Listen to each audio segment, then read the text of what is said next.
What's up, everybody? Welcome back to another episode of Study Hall here on TCG University for the card game UniVersus. My name's Tam, and today I'm joined with James. Jeff. And I'm Tam once again. Before we jump into it, a little bit of housekeeping. Big shout outs. It'll only go so far. Well, this is the broken one. Yeah. Will you pull up the housekeeping sheet? Yeah. Oh, If you like this show and you want to support us, please, the best way to do that is by going out to patreon.com/TCG University. Just like all of these awesome people have, we have Addie, Andrew Dang, Anthony Albano, Bryce Rasek, Chris Miner, Clay Cardwell, Jacob Arsha Masur, Jay Rogers, Jarrett Hubbard, Jesse Cervini, Jesse Morrison, Jesse Nix, Justin Farce, Justin Hobbs, Kat Maria, Kevin Broberg, Kieran Vision, Lucinda Letica, Kyle Krawaska. Krajik. Wow, that's a way better way to say that, huh? Kyle Krajik. I'm friends with him on Facebook. Kyle Krajik. Orlando Valdo Sandos. Paul Casagrande. Peyton Kiker. Ransom MacArthur. Samantha Stevens, the baddest bitch around. Sean O'Brien. And Tyler Zane Pease. Thank you guys so much for helping us keep the lights on. Scroll all the way back to the top for me. I know it's a little out of order. If you don't have any bucks to sauce, that's totally chill. You can go support us over on youtube.com/TCG University to get the podcast about a week later with ads without the pre and post show. Or catch us over on twitch.tv/TCG University for some super sweet live content, specifically on Tuesdays. Big things I have to tell you about this month. This week's Spirit Squad deal are dice bags. Are they going to be labeled logo dice bags? I think there's going to be dice bags with our logo on them. Yeah. Dice bags with our logo. Yeah. So if you want cool dice hype. bags, not necessarily for UniVersus, but I don't know, for like other nerdy stuff. Dungeons and Dragons. Right? Yeah, good call. $30 over on Patreon gets you access to the dice bags as well as every other cool perk that we have throughout. It's the best offer you can get, and it helps the channel out the most. And then lastly, we have a 24-hour live stream on November 20th through the 21st for the Miracle Kids Network Extra Life. We're doing board games, card games, and giveaways. We're giving a huge care package of giveaways. So be in chat on the 20th or the 21st as we help those big, beautiful kids. We're going to have our own cool deals of stuff we're premiering there as well, like shirts and stuff like that, as well as like some of the Patreon merch we always have extras of because I buy extras. For sure. For this exact reason. So we're going to have that to give away, as well as there are going to be special deals running through other sites as well. Correct. And lastly, big shout outs to the sponsors. We've got Red Riot Games, Cars Custom Build, Inked Gaming, and Dex Protection, but I'll talk about that just a little bit later. For now, fellas, how has your week in UniVersus been? Jeff. Great. Fantastic. Loved it. Tell me why, though. Because I've taken a step back from building decks, and I'm just getting to pilot them, and it's going great. We've just been enjoying the experience of playing decks? Yeah. Okay. Tell me, why is this more fun or gratifying than building? Because I don't have to be good at another thing. you don't have to split the focus. Okay, I respect it. Yeah. So I don't have to make tough decisions on how to get the deck to a certain number or drop a card that I want to play or not drop a card that I want to play. That's fair. You just got to make tough decisions in game as opposed to not. It is so hot in this basement. Holy shit. Yep. I was thinking that earlier. I was like, I'm about to die this podcast. Yeah. I'm feeling it. James, how about you, man? How's your week? I built 2 really cool decks and then underperformed with them because I don't know how to draw attacks, apparently. No. Wait. Spoilers for everybody at home. Sakura? That deck was actually really cool. Sakura just... Like, I walked down. I didn't get to play this week. You did not know. And I was just so surprised. It took so long. Cause that Sakura deck should have won. But, sweep the whole event. Kind of insane, huh? It happens. I didn't draw attacks the entire night for like almost any deck. Huh. Not even Sakura? Not even Sakura. 7 hand size character? Yeah. It gives speed or reduces speed. But not speed. Pseudo. It's speed you can't interact with, right? Which is why she's so fucking A- tier on the tier list. She was B-. Fucking S tier over here. Sakura. You made Sakura and you made Gyro Man. And neither of them, you just didn't draw attacks or didn't go your way? Gyro Man worked perfectly fine for Jeff, apparently. Was he really good? No. Yeah, No? just mediocre. Yeah. What tier was All he? right, so They're both pod 5s. you know how Tier? What tier? No, what matters is the tier, buddy. Who gives a shit about my dumb pods? C. See? CC Man? The same No, tier as buddy. Lord Raptor? Yeah. You know how Akuma needs admission fees? Yeah. Well, Gyro Man needs admission fees times like 1 billion. Yeah? He needs a double ticket I think Sundays? it just needed to change. I don't think Coco should have been the right card for that deck. I should have played something else. I think Coco was the perfect card for that deck, actually. Personally, I felt like Dalek didn't do anything for you, but give you a momentum out. And then I just Well, thought that's what I just thought you were insane for not playing quad admissions fee. And Hanging I Gardens. was making cuts to try and make it as small as possible. Hanging Gardens was insane. I can't believe you weren't playing two. Same thing. I was just Yep. Like I had to cut it from like 68 cards. I was like, as a 6-hander who needs to see cards, this guy's to go down. He draws 2 every turn. Yeah, and you play Coffee Samba. He's an 8-hander. He's a 10-hander.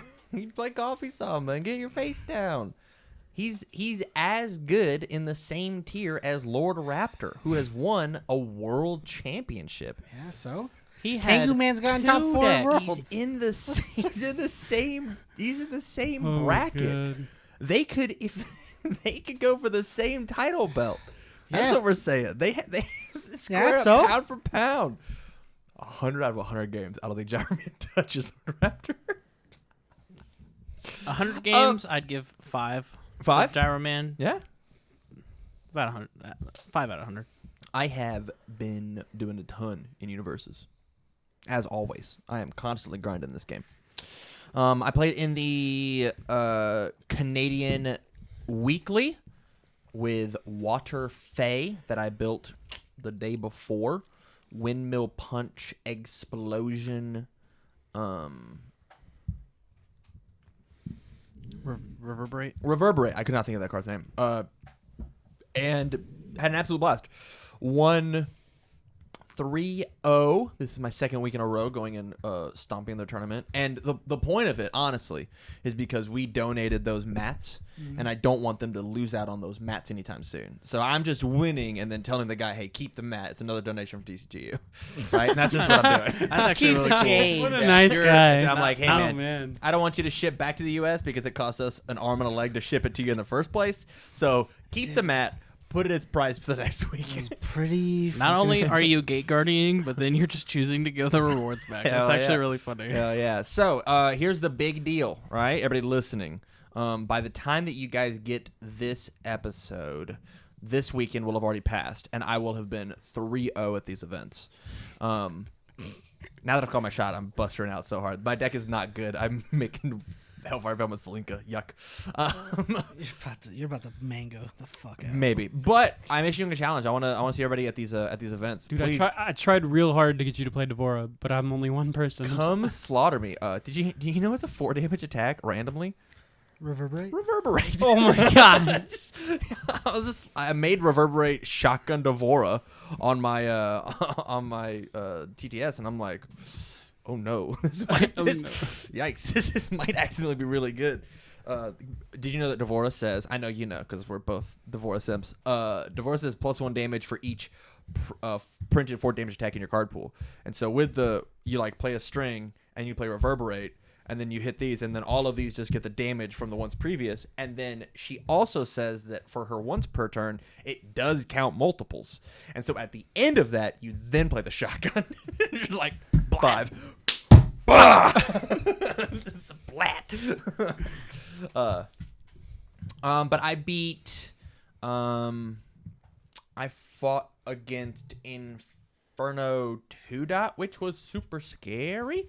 Probably my scariest matchup, just playing a bunch of throws under the all symbol. And on turn 2, he on turn 2, both games that we played, he was like, once per game, give me 5 attacks. And I'm like, you've got 5 in there? And it's like, hell yeah, man, I've got 3 reductions and 2 nutcrackers. I saw that too. Yeah, you can have those, I guess. I'm not gonna give you 3 reductions and 2 throws. 0 chance. I fought against Julia. Julia, which I stole that deck. I'm for sure putting that together. I think she's the best Punch and Judy deck in the format now. I actually really like that deck as well. And I think I personally just agreed, not like visibly saying it out loud, just to tune it down just a little bit on less cards. Oh, less cards? Yep. You disagree?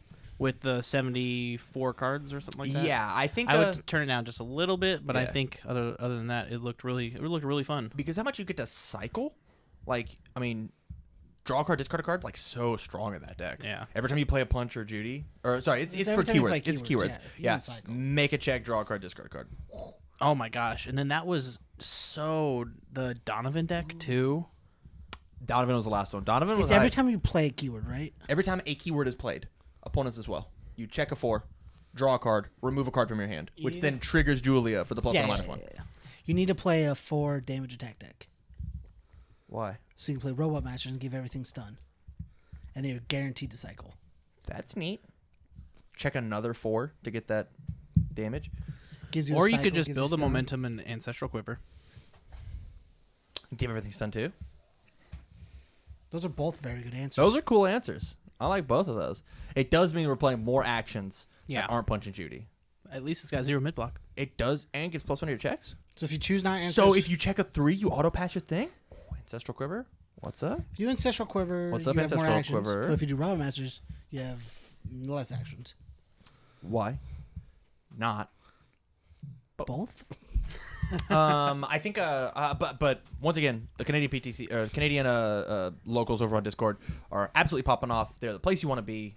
It is an absolute blast. We get done in roughly 3 hours. It's just like going to a local, honestly. And it's a free event, and they will ship you a playmat if you can take it from my cold dead hands. But yeah, it's anything else for this week in UniVersus? I did something else. I'm sure I did.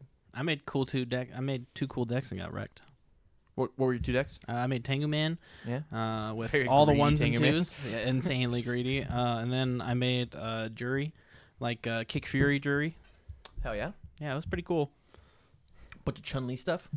Just Kikasho, because I simp for that card. It is a cool card. Yeah. It feels very fair. Back when it first came out, that card Was seemed insane. a little crazy. Well, so I actually Little really liked it with Jury because I'm playing Ancestral Quiver, Reki Meki Maru, Fog Blanket stuff with like slide shots and then Gunfire Ship or whatever it's called, and then Hell Ace yeah. Maneuvers. Yes. And so like I could just play the Kikasho in an ideal world. Play Kikasho, put something in my momentum, ready something, check for Reki Meki Maru. I got an Ancestral Quiver. Okay, I checked a 6. I'll draw a card. I'll discard this foundation. So now it has plus 3 speed from itself and then plus 3 from Jury. Or no, never mind. It's Kick. Right. Yeah, But yeah. still, cool stuff. I'm gonna pivot to something. What did you just say? That sounds cool. What? No, that's not what you said. You said that sounds so good, and I would like to go back to a conversation we just had in the pre-show. I think I said that sounds so cool. It definitely did not, or else I wouldn't be having this stuff because that I don't does think I said sound good. so cool. It is not good, James I Stevens. think I said cool. I don't think I said good. I would say Play to back play the the tapes. tape back, but you did not speak in your microphone. And it was. Well, I was I'm talking sorry, to myself. Sorry, I'm not. You said you weren't doing that. I want to go ahead and move on to the topic of the show, which is Sheeva. Fellas, there's been an uproar about Diamond Crusher Sheeva. Do you know what these 2 cards do? Yes. Mostly. Okay, then I would like to pull them up. I was gonna pull them up either way, so there's that. So let's talk about Sheeva first because she is the person using it. Chat, I'm not gonna be able to see you. Take that.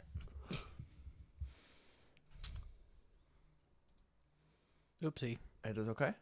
It is okay. That and then have you tossed this over to the other screen? I tossed chat over here so I can see it still.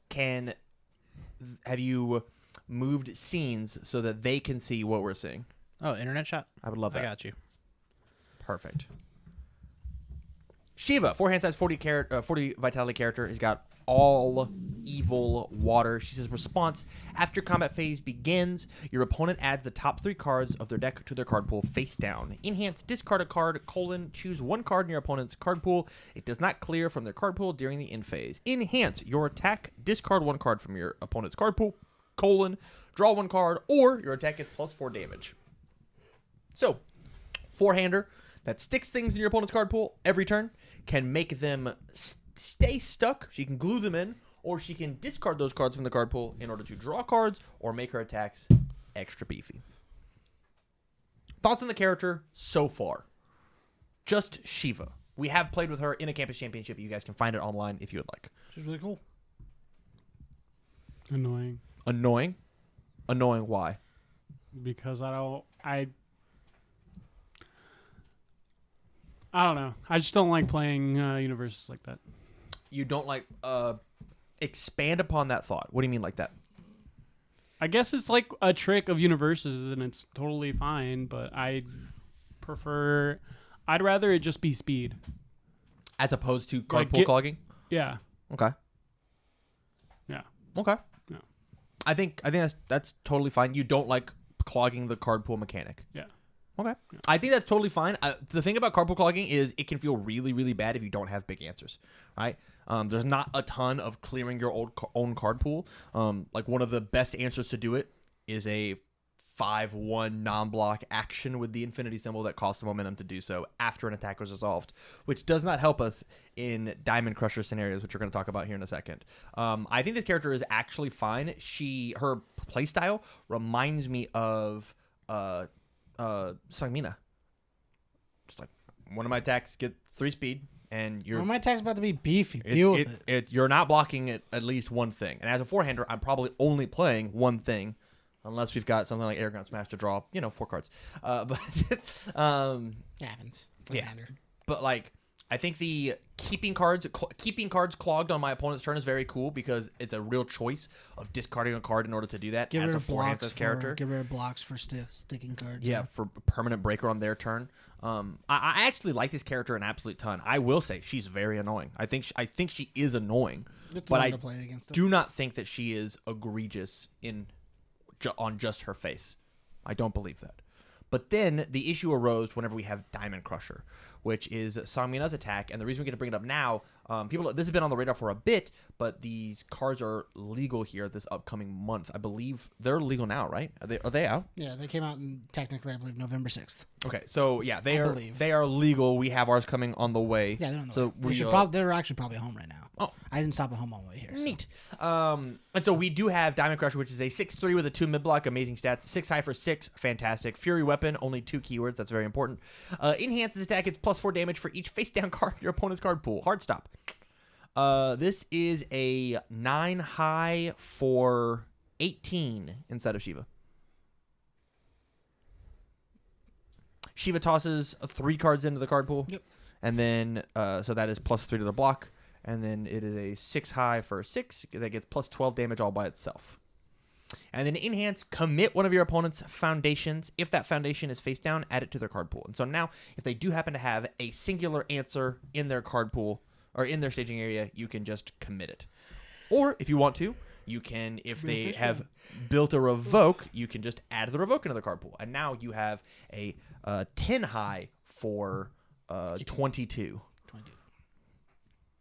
Not to mention, we can discard one of those cards out of the card pool for another 4 damage if we need to. So it is possible that on turn 1, if they have a face down, and we discard one of the cards out of their card pool, and we hot check a 6, and we hot check a 6, that we do 26 damage. 26 damage. It is a 9 high for 26 on turn 1 with no foundations as a 4-hand size character with 40 health. What are your thoughts on this combination now? I'm fine with it. It just means you have to know that this exists. She is a 4-hander, which means obviously she has Air Gun Smash. But again, you have to have that, either this card or Air Gun Smash and pass those. And she's not going to do it every single turn game 1. Sure. On turn 1. Like, you don't have to worry about that most of the time. And then, like, as long as you have a good speed, hey, you have good, like, this deck loses, in my opinion, it'll lose to, like, Bakery Poster Girl. Mm-hmm. It'll lose to Owl Shield. Well, like, it's going to lose hard to Earth, in my opinion. It doesn't lose to Bakery Poster Girl because you literally have to play 1 enhance and then pass. I'll give it 12 damage. Go ahead. It's 9 high for 18. And then worst case scenario, you do just a second enhance for 4 more. And that's Or only 2. Commit one of their cool cards, right? This is a weapon versus in the Earth deck that you're talking about, we just commit the Guardian of the Spirit Sword so they don't get -3 speed. And then it's like, all right, commit that one. All right, you're enhance. All right, +12. You're enhance. I'll pass to you. This thing Shit. loses to the best asset in the game. Soul Yeah. Calibur. It certainly does. Yeah. Dang. I think, Jeff, what's your opinion on this card? It's pretty good. Seems like just on those numbers, it seems pretty insane. 9 high for that's real fast. I agree.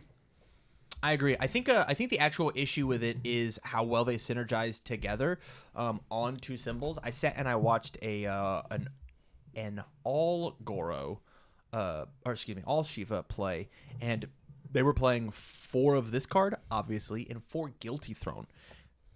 That's hot. And so they would just play Guilty Throne and then stack 2 of these and then draw them up and play one if they could, or not.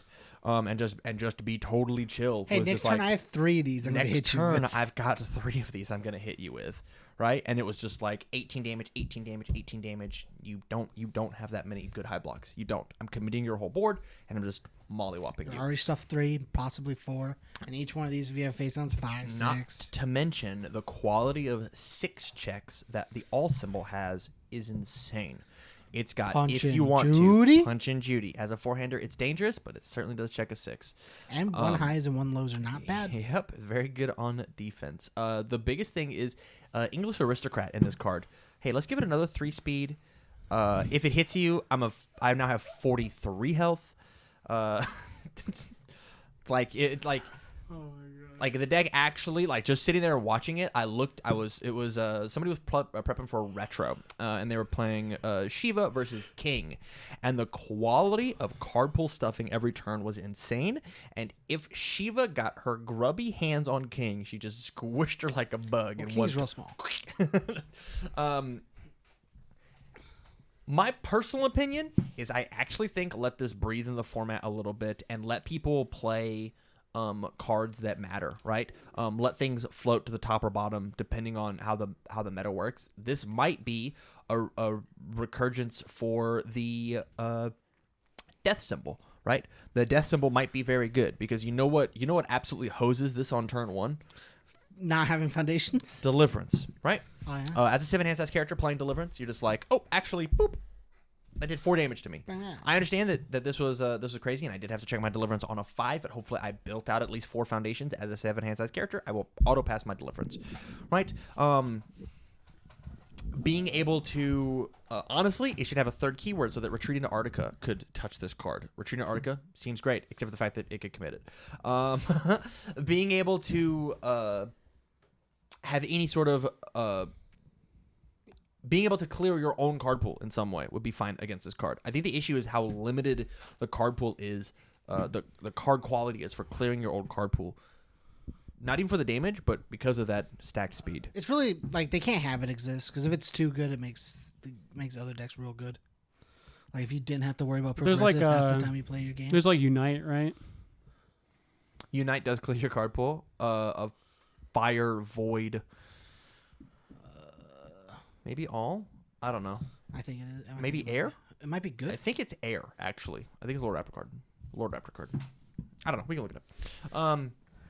I think this card is actually fine. I think it is fine. I think the number of times that I think this It's gonna character, bop people. being It's a gonna- 4-hand size character, is going to bop people just like Goro does, which is not a good feeling, right? Goro makes me mad probably once every 2 months, where I'm just like, man, it sure would be nice for this 4-hander to draw flat.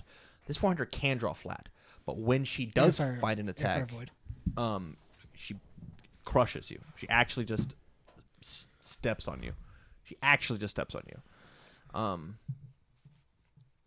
And so it's possible that we just have to find good cancels to make this okay. Obviously, we can't do anything about the card now, like giving it an extra keyword, right? Hell, I'd be cool like if it had like safe or something, so that it didn't work with Ivy support. I'd be cool if it had an extra keyword to like give it minus damage based on keywords or minus speed based on keywords or something, right? Like just a little more interactivity with the card. Like sounds cool and interesting. But You're not even gonna say your favorite card. I know it's not the best Solemn answer, Exorcism. but Oh, Flame Aura? Yeah. Yeah, I mean, I've been preaching Flame Aura against this card the whole time, right? That said, so the reason I think Flame Aura is so good is if Sheeva does get so bold, right? Hold on, she can't even do this because she's committed. She can't respond. Yeah, Flame Aura you automatically pass as long as you have safety 3s in your deck because you just commit your character, right? Yeah. You play it on a 4, check your 3 type of character, but like as soon as you start playing 1s, which most evil decks do. I don't know about fire or death. I think you can get away with it. Like I think a Scorpion can get away with it if they're playing like a real basic, not reaching Scorpion. Don't need Coffee Sambas. Don't need Hellfires. You don't need all these 1s and 2s. Yep. If you're playing Hellfire Takedown, Flame War, you're playing the like OG like Scorpion build. I think it'd be fun. And it's not like that deck's bad. Yeah. I think I think the other big issue is the fact that like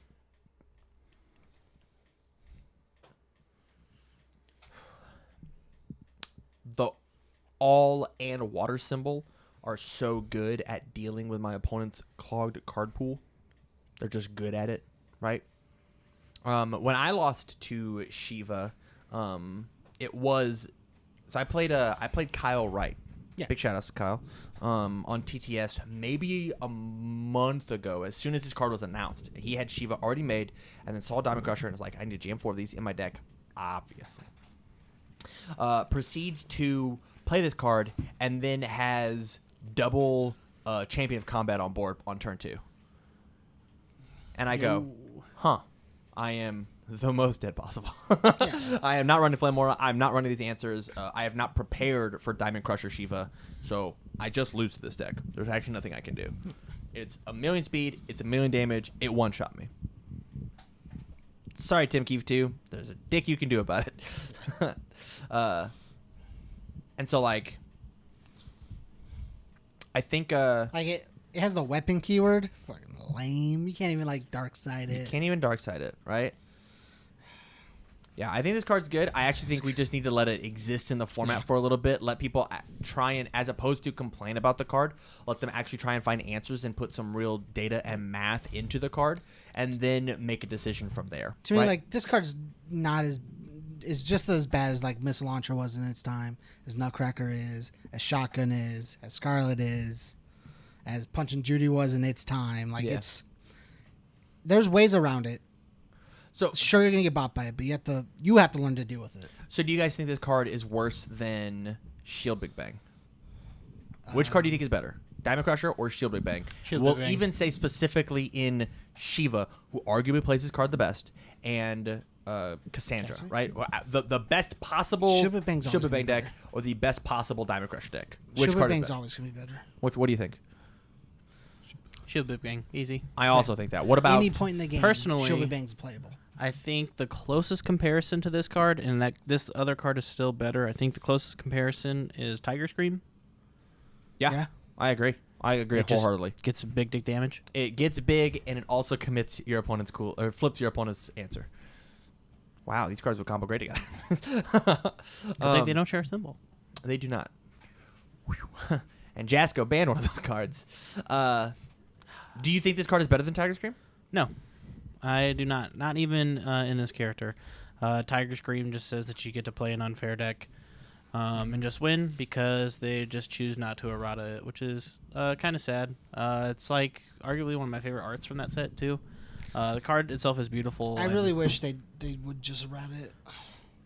Like that card needs to exist for some decks, for some characters. Yeah, I wish it could Really? get errata to controls instead of, or not control, just foundations. I think if they just rat it to like 5-hander only. Like the cool ability you only get if you're a 5-hander. Well, okay, in an ideal world, I would want it to be Byakko only.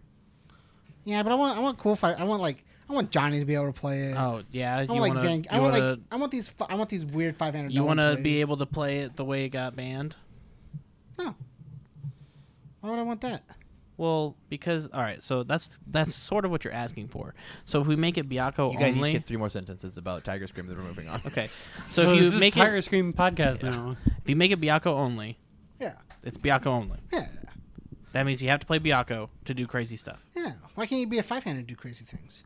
Exclusively 5-hander. You can't be Goro. You have to be 5-hander.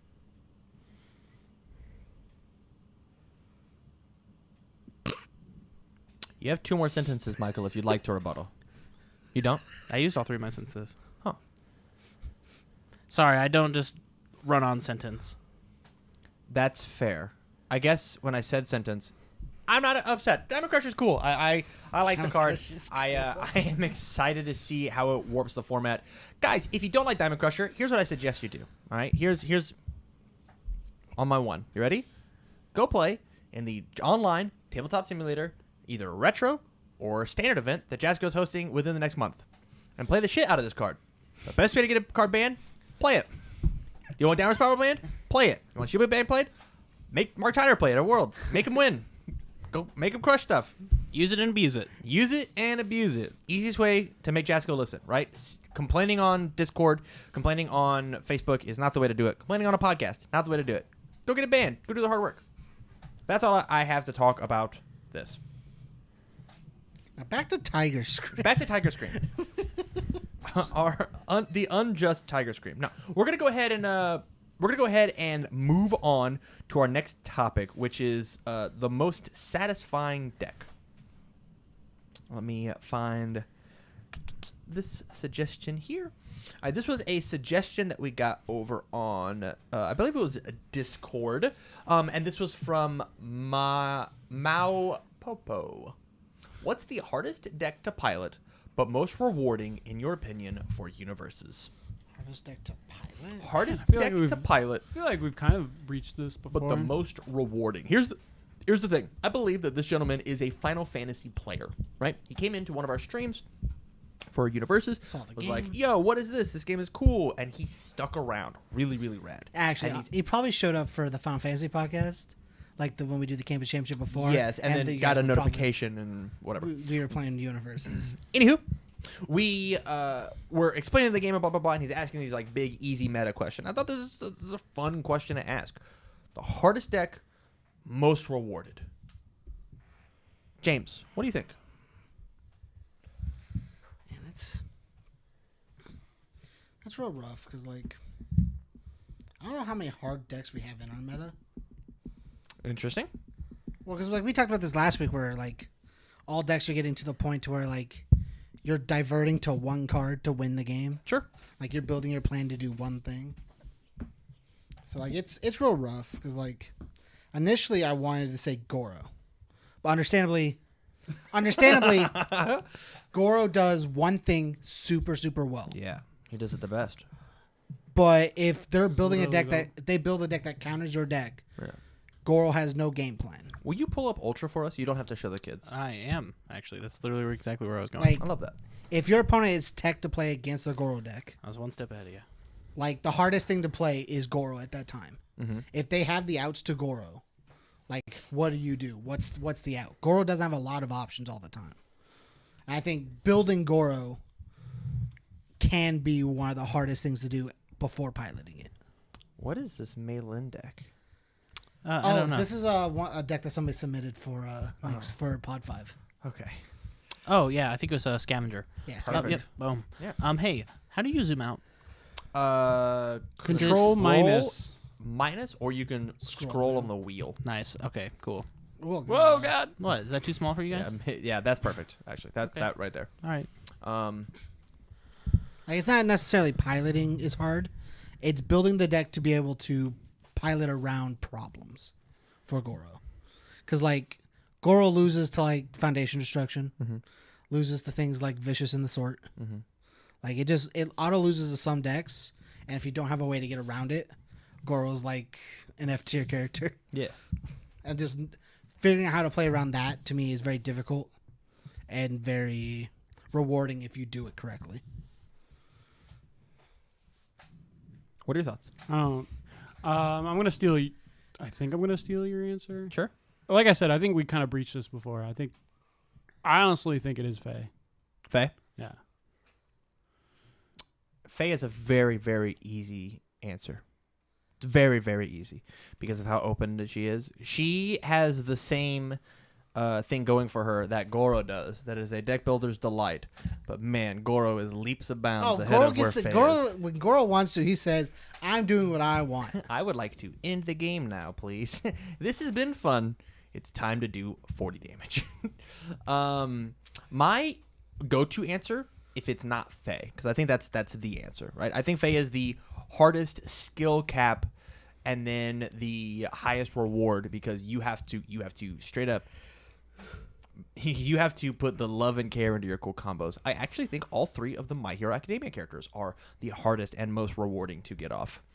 I believe that they are very fair. Honestly, the quote-unquote pinnacle fair characters are very fun to play, right? And I think the 3 My Hero Academia characters are a prime example of this. If you win with Midoriya, you played your ass off.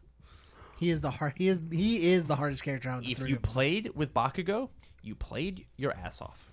You did. You had to make a good deck in order to win with Bakugo. You have to. You have to play well to win with Bakugo. If you win with All Might, you had to play your ass off.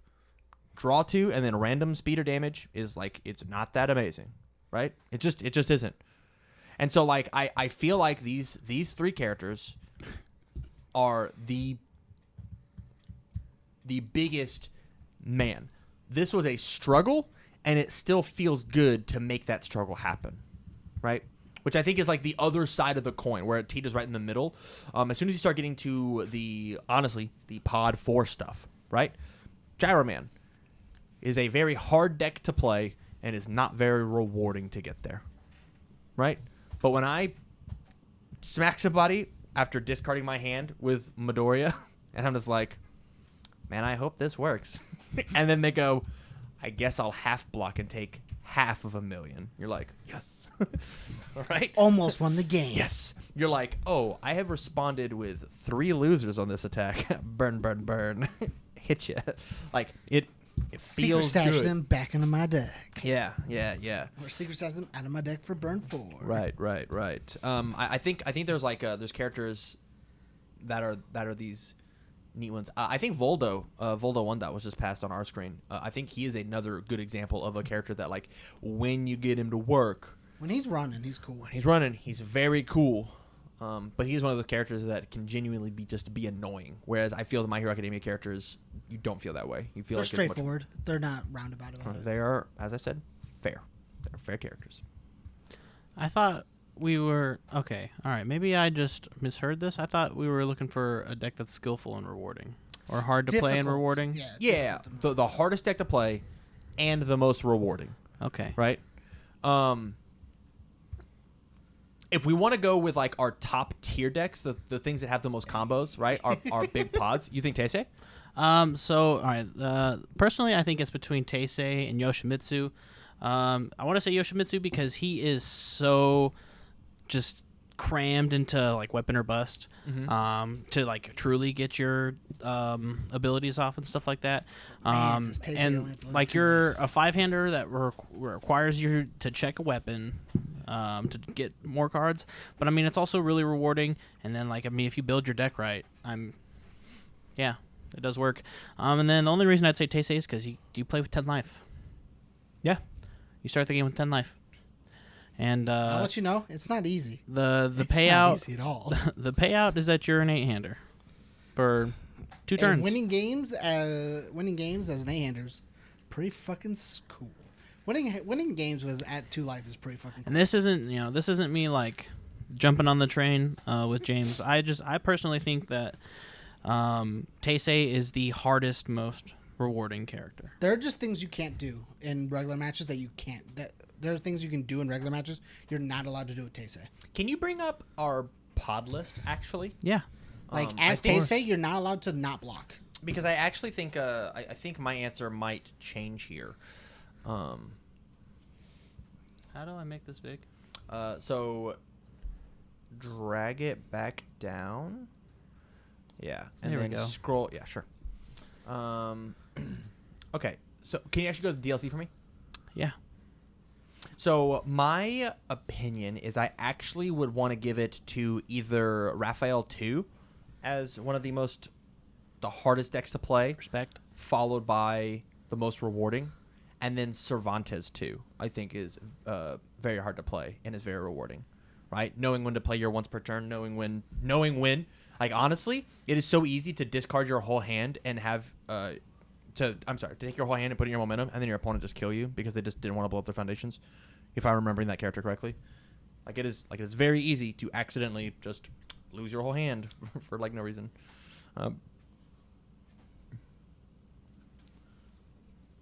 Yeah, I just want to play Taisei now. Well, the good news is he's pod something. I think he's pod 3. So, like 4 rounds from here. He's the top one. Is a blank. Yep. In hands, add a card from your hand to your momentum. Your opponent may destroy one foundation to cancel this effect. So you get a momentum for free, or they can blow one up. Very cool. Very cool. So you're just sticking with Faye? You don't think there's anybody else? I'm stealing Michael's answer. On my No. end. Taisei? Yeah. Playing a 2-hander for an entire format? Yeah, I agree with it. A what? Playing a 2-health character? A 2-health character, not 2-hander. Playing a 2-life character for like an entire format? Yeah, fucking god awful. You're not allowed to not block. Throws I like- everywhere. I don't know. It's really tough. I think that I think all of these are fine answers. I think that Even the Goro answer? no, actually, I don't think Goro is a fine answer. I think that's probably the most frustrating answer that you seriously could have gave me. Yeah, I played Goro for a small amount of time, and I was just allowed to body. I mean, maybe it was because it was a long time ago and there wasn't huge damage, but Oh, no. I built a $20 Goro deck, and I won a campus championship. It's... I'm not saying you're winning just with Goro allowed is to body easy. so much. You're just allowed to body I was so saying much. when the odds are against Goro, winning that way is better. Yeah. It's more enjoyable.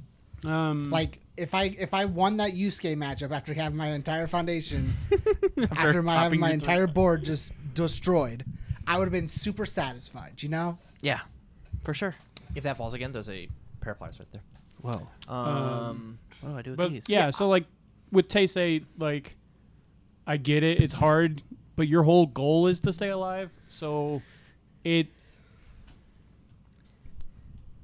different. You're not dealing with randomness as much as with Faye. Tell it to the 5 attacks I took from a Tornado set of PTC on turn 0 with no foundations. So, my only thing about that is... So, the randomness that you're dealing with Faye is because you choose to build your deck like that. And, I mean, you can probably say this about Taisei as well. But, I mean, without the correct answer, I just lose to a throw. And if I don't block, I just lose to a bang. Yep. Right? And so, like... You lose to inhuman speed. And Blood for Blood. And cards alike. No, you lose to inhuman. Like you lose the game to inhuman speed Yeah, because you cancel the... because you Character cancel the swap? response to What? change your character. Why? Because he says you go up to the life. Yeah, but you're not gaining vitality. As far Look, as I know, you see, don't gain choose one vitality. copy of Taisei. This ability cannot be canceled by card effects.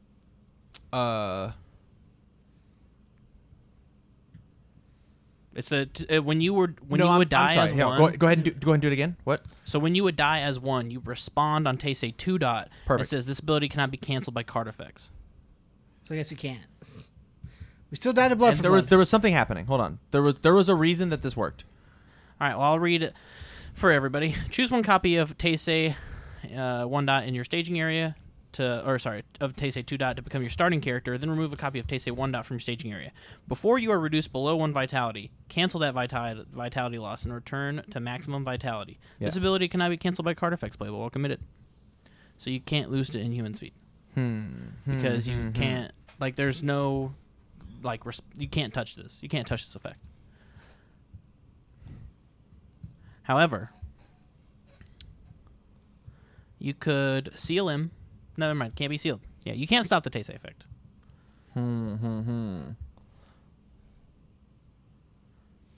It actually doesn't kill you because you're at 8 life, Nick. The Burn on Inhuman kills you again, and you don't have a second Taisei to R again. So the thing is that doesn't happen because you're Yeah, at it can't be 8. canceled. You're at 8 HP. with Right. the Taisei 2 dot anyways.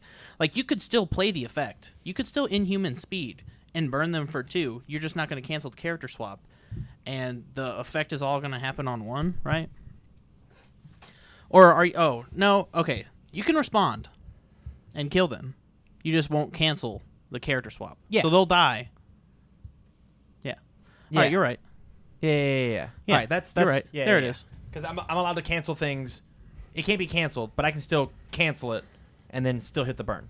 That's what I'm. Yeah. Does that make sense? Okay, so James, I smack you with an attack. You were to go to 0, right? Or sorry, you. Can you blow up the text on Taisei 2 dot so I can read it? Sure, I It's can too small click for this me to- for you. Well, that doesn't help me. You made the text further away from where I wanted to be. So, anyways, let's say you were to go and die. So Taisei says it keeps you at 1 because before you would be reduced to 1 vitality. So you're at 1. Now it says that this ability can't be canceled by card effects, but it's not like Shinnok. It doesn't say you can't respond.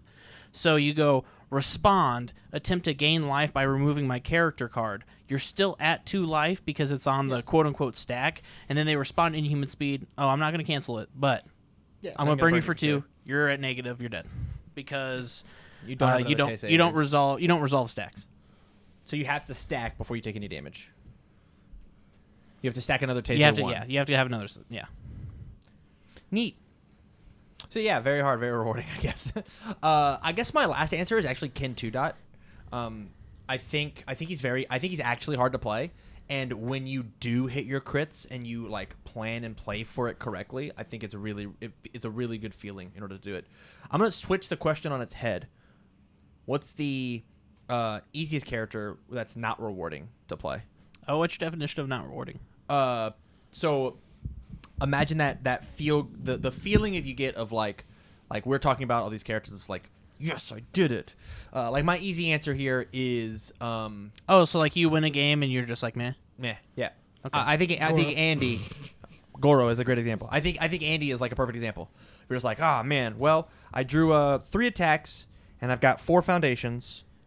You're dead. Time to build 10 foundations. Time to kill you. I think Andy does it exceptionally well. I think Slinka 2 dot. Easy character, not rewarding. It might seem rewarding, but like I don't know. I just feel like if you win a game of Slinka, you just did things. You played cards that gave you value, and I mean sometimes you get to do cool 1 dot stuff. But Can I don't read know. Slinka 1 for me? Sure. Yeah, enhance once per turn. Add 1 card from your hand or staging area face down. Your non-throw attacks get 1 damage for each character in your staging area. That's neat. And then form once per turn. Discard a momentum until the start of your next turn. Your attacks get +2 speed, and your opponent's attacks get -2 speed. Thank you.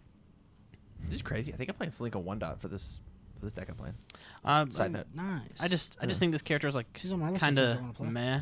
Anytime I've seen Selinka like be played, it's just never seemed like a hype moment. Honestly, it's like, oh, here comes my moon ritual dance. Here comes my dispelling Well, is her- horn. it- You're those are her commentating on the cards. match. Oh well, here it comes. Those are her cards. I- It's not like here's dot good deck. Here comes a shotgun. Like it's different. She's supposed to play those cards. I get It's that. not like it's I get it. It's not like an Andy. Like, Like- I played a Scarlet. Look at me build 4 foundations. Hey, I'm just not trying to give a repeat answer. All right, and this is I love it. It's I love my- it. It's a this real is- conversation. I repeat my answer because I think both of them What about work. you? This is my shitty opinion. Okay? We scroll a little bit. I can't really think of. What do you think? I said Goro. You said Goro for both answers. You think he? So my the Goro for like difficult to play, very rewarding was a very specific moment when playing as a Goro. But not right now. No, this one's just more of a generic. When Goro says, "I pick up my 4 cards to win the game," that's very just, hey, I picked up 3 throws and a cherry toe. Ooh, like, what do you want me to do? Throw, cherry toe, multiple 2. I did it. Woo. Yeah. Throw, missile launcher. Woo. Yeah. Like, when it's just those plays where you just do it repeatedly, that's whatever. But like, when Goro has to think out his plays, I think that's a very rewarding. I know a lot of people don't like Scorpion for this reason, right? the idea of, and Chris Bromley complains about this all the time, like you're just not allowed to poke Scorpion. Yeah. You just can't poke Scorpion. You don't do that. You can't put him in anywhere near where Yeah. he would want to be. As soon as you put him even close to the You dealt the 6 danger zone? damage. Oh, he can get himself to we're 13 real quick. Real quick. I only have to lose 7. Okay. Like, Ooh. I'm gonna go back to hardest deck and most rewarding. Vega is on that list for sure. Hardest Heidi? deck, very rewarding. Heidi. I actually think Heidi is one of the easy decks who are not I don't very know. high. Keeping control of your character sometimes is very hard. I am sorry to say that. And then we got Mega Man characters. I don't want to look at this. I was talking to Jeff. Nick Reagan, Nightmare's kind of brain dead. I agree with you. Astroth 2 dot. I think that's gonna be a very brain dead deck. Oh yeah, I Shokin guess Prince his there's- foundation. As long as you play an attack, commit out. He's the hold last blocks. character in last set. No, I know. I'm just scrolling Looking through through all still. these as well. I'm That's still scrolling for Jeff. Inferno 2 dot almost sometimes. Yeah, I don't know. I don't have like a super great example, but like something like Gyro Man actually. Just your character does nothing. Yo, what up, Tim? that's fair. Gyro Man might as well be blank. You realize that, right? Like, I feel like he Yes. just does nothing. Splash Woman. Oh, that's a good one. Hard character, not rewarding to play. And that's where like a lot of these, I think that's where the bad characters fall, right? Is the quote unquote bad characters fall in the hard to play, not rewarding, right? I think Raphael is another one of those like high skill characters that is rewarding to play. Like you feel good winning with Raphael 1 dot, right? I think Mina could be considered one of these easy to play. She can be very basic. Yeah, it like Play it's- missile launcher, give it 3 speed, stun 3. Yeah. Like, deal with it. Hey, my Scarlet Meteors always hit. Every time. If they don't, I'm getting them again. So like, who I'll cares? let's do it again. I will always hit with a Scarlet Meteor, and 9 times out of 10, it's for 9 damage. Shotgun's a It's real an neat 8 high her. for 9 with stun 3. Shotgun confirms it's hitting momentum regardless. 3 speed, stun 3. Do you want to block it? Sure, I'll play it again. This dealt damage or go to momentum. Did you guys watch the Phil Birch podcast rebuttal to the podcast me and Bromley did? I saw was- I saw the clip. I It was saw the super What, fun. did he do one by himself? With Phil and Bromley did. It was absolutely hilarious. The holy shit moment that I had when Phil Birch was just like, yeah, Spirit Shotgun's just a vicious madness with a couple more words on it. And I was like, How can you What? say something so controversial but so true? what? He's like, yeah, man, if you put a shotgun in your card pool, it's just vicious madness. I'm like, what? What is happening? What is happening? What is going on? But yeah, if you just jam the shotgun on the 5, it does 4. You're like, that's all I need a vicious madness to do. Sometimes shotgun feel like I've also discussed just this does, no, before. you're right, but like somebody no one listens to me. somebody who is in Someone you respect more. someone who I respect as a card game player, because every other dumb thing they say is I know I've said this before because that's how I play Sophidia. I throw it at the beginning. You're like, why not just save a shotgun? So you got like 2 of them or a cool combo. And I'm just like, yeah, but it got me a momentum. And you're like, I just don't see the value in it. well, it might have been the deck that you're playing. Also, he never went for it gave me this thing. He was like, it was comparable of these 2 cards are the same card, and then shotgun's got extra I text. literally just told you it's just a 4 damage. It does Nope. 4 damage as a throw. I don't think that's true. Gains you momentum. Run the tape. You probably said it, and it wasn't in your microphone, so I didn't pay attention. It wasn't even on a podcast. Anywho, any other thoughts on most rewarding decks or least rewarding decks? There's times where Yusuke feels rewarding, but at the same time, your deck's pretty brain dead. I was thinking about that one. As someone the who's vice played versa, Yusuke, yeah. because you're kind of just like punch or kick or gun into punch, kick, or gun into punch or kick into shotgun, and like that's just like your game plan every single turn. Yeah. So yeah, I definitely would throw that in there. Eva And he gets to 2 play his own little game of UniVersus, you know. Certainly does. Yeah, and as once per turn just says you're probably dead. Hey, I have this card and you can't have it. So take that. Yeah. I don't love the idea of the word brain dead because I do think. that With my defensive tools on death, I had to think. Yeah. But when it came to like my offensive turns, I just felt myself like waking up every You morning, Goro. brushing my teeth, taking a shower, getting ready for they're work. simple. They're very simple lines. You That- don't. all right, have- that's you, better You don't wording. have a your net does not have very many lines, but it's very good at catching fish. Yeah. You have like a Goro net. Like it does one specific thing really Right. well, really fast. For sure. But he does not get to pick up shotgun every turn. No. Be But nuts he if plays did. it for fucking free. He steals that shotgun. It gets big. It gets real thick. I'd say Eva 2 dot. Old Eva 2 dot. Pre Infinite. I don't care about that at all. I do. I don't care. Yeah. Just it does not matter to me. about Dude, Nick already said it. Nice. Before it does not matter to me before the infinite exists. I'm talking right now on the 11/11/2020. I'd still say Eva 2 dot. That's what I'm asking. Getting hit in the face and drawing cards is very rewarding. Anyway, we're gonna take a small commercial break, and when we come back, we will hit our last topic. Are you into cosplay? Looking to get into cosplay? Do you want to show up to events dressed as your favorite character? Well, then Cards Custom Build can help. Cards Custom Build builds everything from cosplay accessories like props, trinkets, or weaponry, all the way up to full-blown costumes. Do you want a cosplay made from perfectly flowing cloth? Or do you want rigid battle armor? Well, Cards Custom Build has you covered. Their work is guaranteed to make you the talk of the con. So go over to Cards Custom Build on either their Facebook or on their Etsy account. Links will be in the description down below. And make sure to mention TCG University sent you your way, and you'll get 5% off your entire order. Dex Protection is on a never-ending pursuit to create the highest quality storage and protection accessories. Their design and innovation comes from die-hard gamers and collectors just like you. So they know what you want in the products that you buy. They're constantly taking in feedback from their customers, and they have no plans to stop their innovations or their drive to refine their product until they are recognized as a leader in their industry. They make terrific products, all with the avid gamer and collector in mind. So go ahead, check them out. A link will be in the description down below. Are you looking to get a custom playmat? Well, then we suggest you check out inkedgaming.com. They've got custom playmats, dice bags, mouse pads, and so much more for your gaming needs. They've even recently added a stitch option to their playmats and mouse pads as well. Wow. Inked Gaming lets you play your game with your style. So if you want 10% off your entire order, use the code TCG University, all caps, no spaces at checkout. Help support us by customizing your game to your style. This show is also brought to you by Red Riot Games, a Canada-based online seller of UniVersus, Magic the Gathering, and Pokemon, and a personal friend of the show.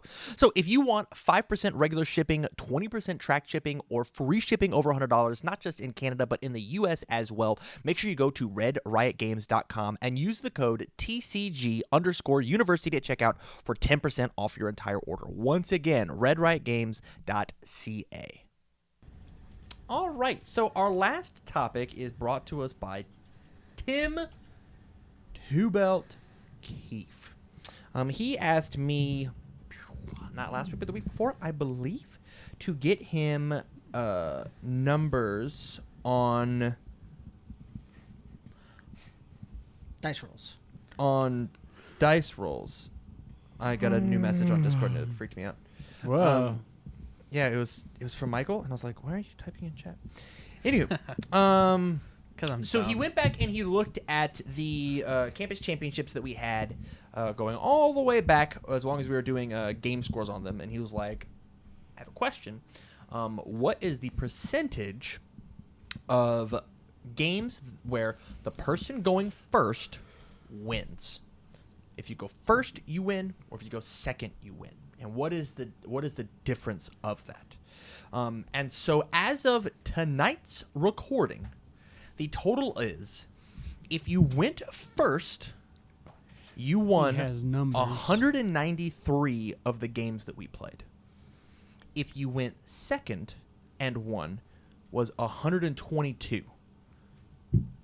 So Whoa. going first, out of all of our campus championships, the data was that if you went first, 3 to 5. 3 out of 5. I believe it was. I don't know. I have no idea. Our data was going first was 193 wins. Going second was 122 wins, and that is for every match. That is going both 2-0. That is going 2-1. That is everything. The reverse 2-0. All of it, right? And we're going to be giving more and more and more and more data My question is does this shock you? Does this surprise you? Are people playing bad? Does this number actually represent something, or does it? Does this number actually represent something, or does it say that, or does it mean nothing? Right? Are people just playing poorly, going second? That's the question. It was about Tyler. 60%. 60% win rate. Tyler- 61%. Tyler said 61%. Yeah. Yeah. I just want to start off by saying, here on the channel, we like to play some greedy decks. We do. And I think that's part of the fun, because you will every so often see those in tournament. I mean, those cards are good. I also don't Yeah. feel like playing like back and forth games can always be interactive to watch. Like watching me and Jeff sit there for like 3 minutes as I don't draw attacks, he doesn't draw attacks, isn't super interesting. I'd rather just have games where we're just throwing hands at each other. I think it's much more interesting. Okay, so yeah, you're talking about playing a more fast-paced, aggro, Yeah. all or nothing kind of deck. I think it's more interesting to watch. I think there happens to be a lot of variables just involved in general. Thanks for the very specific percentage there, Nick, with 61.269841.2%. I don't want to say numbers and stuff like that. But does that mean that greedy decks cause you to win more? No, he's turn saying that two? does mean that, and that's the point I was going to bring up. So unfortunately, that does mean that the greedy deck caused you to win more turn 2. Yeah. Right? And that's the main point that I want to bring up is we, as TCGU, are not making turn 1 crazy aggro decks. And we are still winning 60% of the time going first. Even with my control deck, I'm winning 60% of the time going first. Even with my aggro deck, I'm winning 60% of the time going first. Right? I'm sorry, I was a little distracted. What was the question exactly? So the question, there's not a question for this topic? No, you posed a question, right? Just now? Like when you asked him, I was busy on my phone. What does that number mean to you? What is this? Okay. What is 61? If you go first 61% of the time, you win. If you go first, what does that mean to you? I think it's fine. I think that's not too far off. I think it's incredibly hard to do 50-50, which is what you want, right? Okay. You do want I didn't 50-50. even think about that. I was just like, man, 60% of the games is a pretty good number. And then like you said that, I went, oh yeah, the idea is to make it 50-50. Shit, that's like really close. You do want 50-50, but that's like incredibly hard to do. I don't think 61% hella cool. It's not though. it is. Comparatively for card games, 61%. I'll do some hella research. cool. Oh look, Okay. because I'm pretty sure Magic's at like 52. So I'm just gonna say that it's for Magic, it's rewarding to go second, and like it's people actually sit there and contemplate it, right? For Yu-Gi-Oh, people actually sit there and contemplate whether you want to go first or second. People make their decks going I based on guess going I'm second knowledgeable or about this. going first. The thing is though, is that UFS that's not a thing, right? Like what's a character that you want to go second with? Are we gonna say when? After today and some of the practice games like that, all right, then that's fine. What name me 3 other characters that you would want to go second with? Because right now in Yu-Gi-Oh, I can name you multiple decks, like multiple combo decks that I'd prefer to go second, like Dinos. Shadal's want to go second. Burning Abyss wants to go second. Mermails want to go second. Sheeva may want to go second, just to get to stuff 3 and maybe chuck an attack on turn 1, which is fine. But at the same time, that's not very optimal in my opinion. Elena kind of wants to. Because you're a four-hander. I will say a character that builds and can build with their character ability. So people like Turbo Man. If you can do cool Mike Hardiman stuff right away. If you have Let's Cut Loose combos. If you can do something like that, it's very rewarding for you. But like, there's no there's no true deck that's like, oh, I'm totally fine with losing the die roll right here. Please, Like choose you to go need, first. Do it. You do need, it. Do it. And the thing about that is that you need more characters with forms that actually do something early game. And I think that's part of the problem is that there's so many characters that are response and enhanced heavy that it's okay. I don't get my enhance on turn 1. I don't freaking care because I'm not going to be slinging attacks, at you. Like there's only just such a small percentage of decks that can afford to go second, and that's really, really greedy plays with like transform and just cards like that build themselves and just decks that build right away to start singing attacks. Tomahawk Man wants to go second, but he's bad. Yeah, like, and so all right, boom, right there. So like we got like Tomahawk Man and we got Turbo Man, which I'm sure at the time when both those characters were released, those were two very good characters that were like, oh, I'm fine with going first, or I'm fine with going second.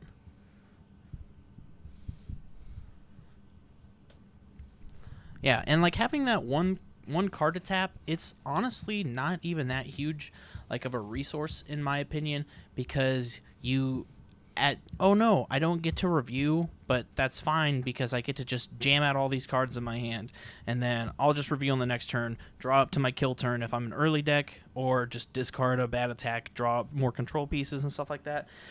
And like in a game like this, if you're playing like control versus control, the control deck going first should win, as long as, let's just say everyone's playing safety 3s and we build good, we're a same hand size character.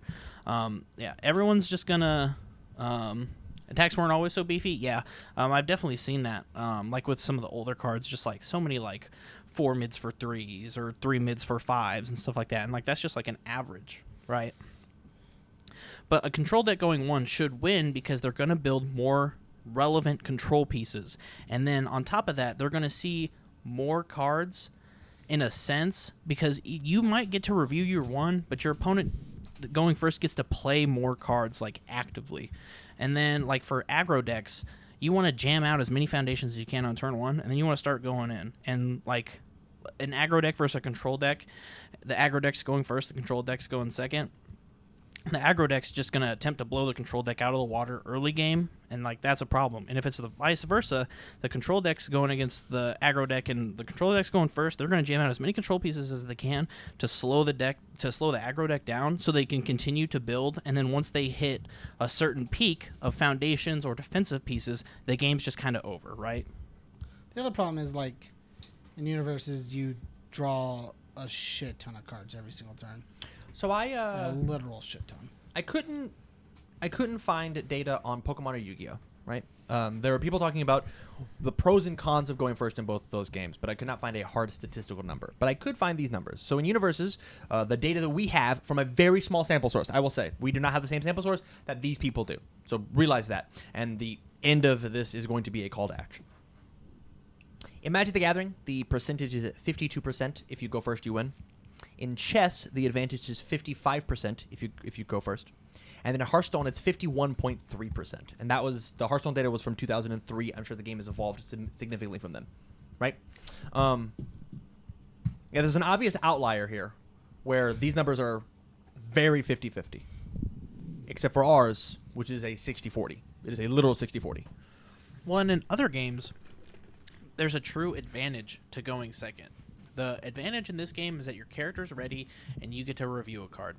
That's really nice that you get to start with 1 resource and you get to review a card. But in Hearthstone, for example, you start with 2 extra cards. You get to draw an extra card and you start with the coin, right?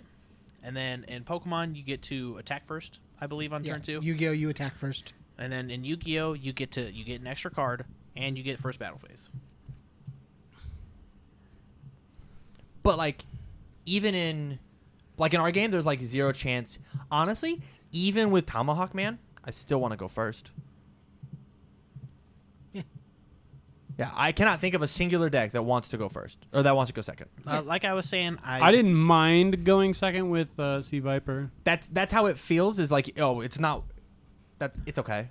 I don't mind going second. Like sometimes versus in like certain matchups, you going second, you're like, well, I lost. They're gonna build 7, and as me as a 5 ender, I'm gonna build like 2 or 3, and then they're gonna outpace me. And I'm gonna sit here and I'm gonna do a whole lot of nothing. But this does kind of say how we want to, as UniVersus players, play the game, right? Any deck that could kill you going second, which should be the only reason you'd ever want to go second, because you are significantly behind resources if you're going first, right? Gets banned. Mature 59, banned. Wanted to go second, right? Still was comfortable, very comfortable going second, right? I can give you 2 characters. Go ahead. Tim 2 and Turbo Man.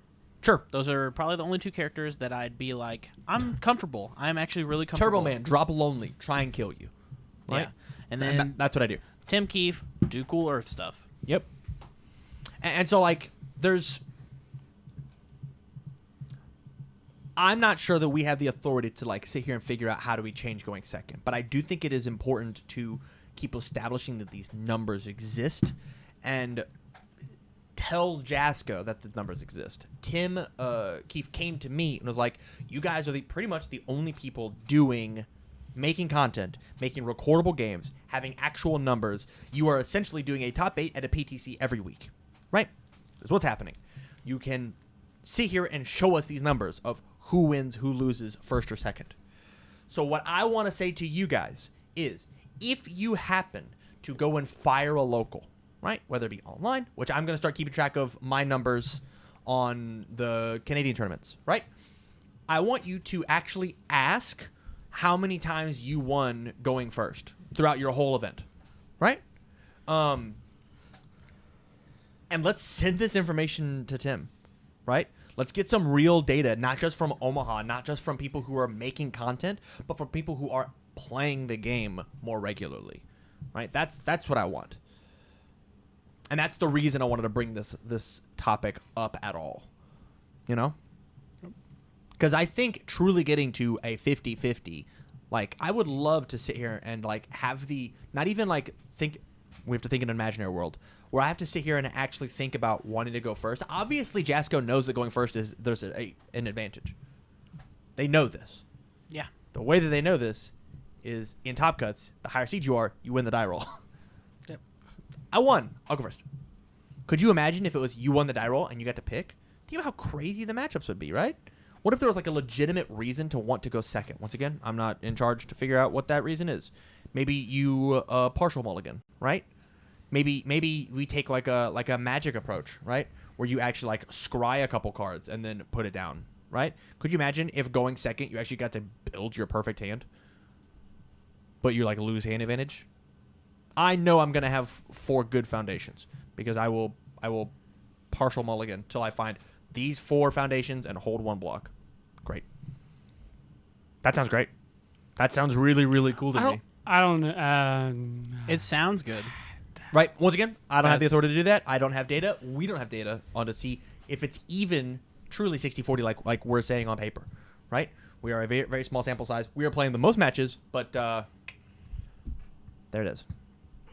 There it is. Well, the problem is, like, we draw so many cards a turn. Like, our game format's entirely different. Out of the 2 to 3 of those games, both players' first turns are almost exactly the same regardless of the game.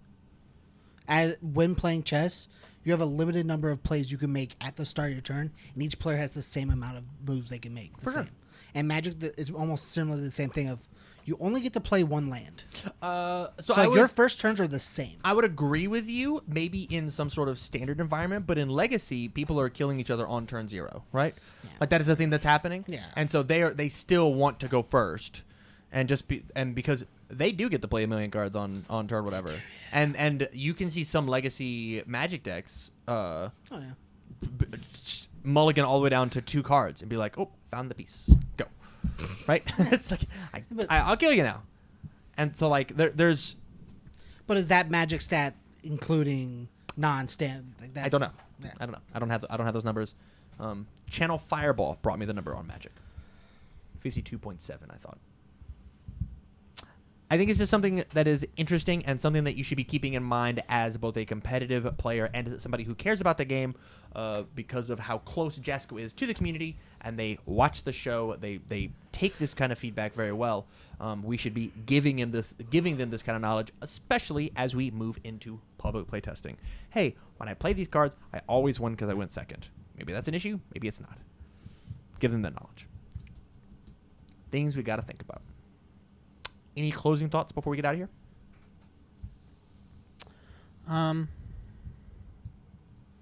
I think that some future characters should have cooler forms, so that it's a way to get your foot in the door of making characters going second a little more rewarding. If there's like a I don't want to get into that. No. I just want. Just say it. I don't want to like try and sit here and come up with the fix because I don't think that we're going to be able to. I just don't know if it's like sculpting a hand as the going second because I don't think that's going to be good enough. You're still just going to be behind. Personally, I think like partial mulling is too much of an advantage. That's just my opinion. At the same time, right?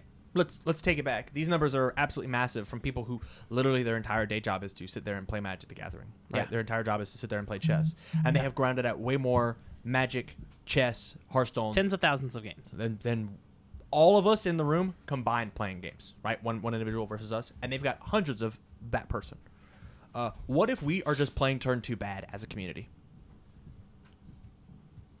Maybe. What if we Maybe. are trying to play?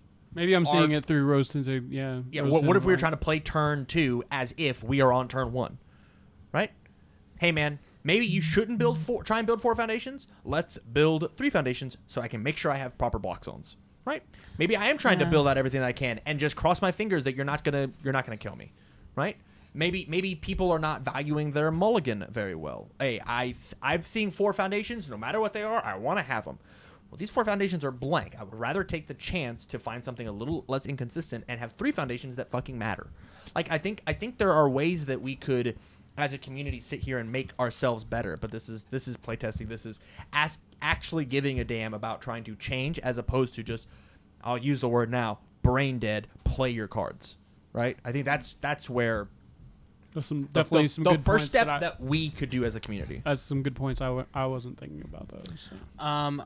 My only thing to that is that there's just the inevitable mind game depending on your hand size versus your opponent's hand size versus life total versus life total. Let's say I'm playing against a 7-hander. They build 4. They went first. I'm a 6-hander. I go, okay, I got 4 foundations. I'll build 3. And then I'll hold this foundation, this attack, and whatever else to block. Yeah. And then the 7-hander draws up, build 4 again. All right, now you are terribly behind, and then the game is over. For sure. And so as that 5-hander you said? 6-hander. As a 6-hander, sure. You review the attack and Yeah. then draw more foundations, and then you sit there and try and keep up with them. Yeah. Because eventually you will even out. I think people are so determined to attack on turn 2. They see somebody as what is actually weak, and then they have their 3 foundations, and they go, huh, you've only got 2 cards in your hand? I better throw this Vicious Madness and get 4 points of damage on the board. I'll check it too. I'll tap 2 of my resources. Hey, so not only am I have 2 less resources to build with, I have 2 less resources to defend myself with. Because the Vicious Madness was, I could have literally just held it for the next turn and had 7 foundations to fuck around with. Yeah. Right? Like, I think that exists so much, and us as UniVersus players, we have to resist the urge to poke on turn 2 as player 2. We have to. We just have to resist that urge. And I don't think that it happens very often. Yeah, you have to put My yourself in a hand winning made me do it. situation. Nah, dude, you had 4 attacks. Build your 2 foundations and hold 4 blocks. Be fine with it. Be fine with it. That is okay. If you need to review attacks, I love reviewing attacks. I play so many attacks. And you'll get them back eventually. We cycle. Right, Blanca? Will you, though? Right, Blanca? Will you? Right? With that, once again, last minute thoughts. Last minute thoughts? I'm good. I said my piece. I would like more forms. More character forms. I think it's a really interesting idea to see more forms. I'm afraid what that does past turn 2, though. Okay. I mean, Once again, not tested. Rando, Songmina, etc. They get to just play an additional attack every turn for free. Additional card? Yeah. Yeah.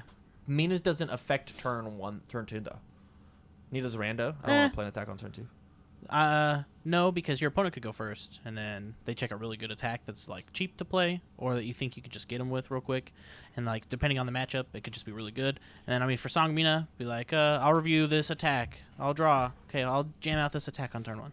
And this is Are you weapon talking Mina card. 1 or Mina 2? 2. Perfect. I was Sorry. thinking Mina 1. So sorry. Mina 2, I actually think does get away with this. Yeah. The form commit just play because you can play It says an weapon asset card? or foundation that's a weapon. Yeah. Because it says card, so it doesn't have to be an attack. I'm just saying, just in Reviewing general. Soul Calibur and just building in for free. Yeah. Bog.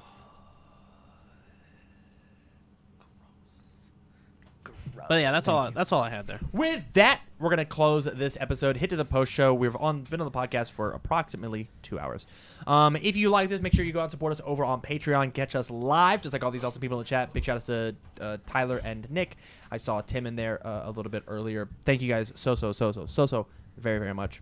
With that, we'll call it here. Stay learned. Get learned. Ben learned. We will see you guys next time.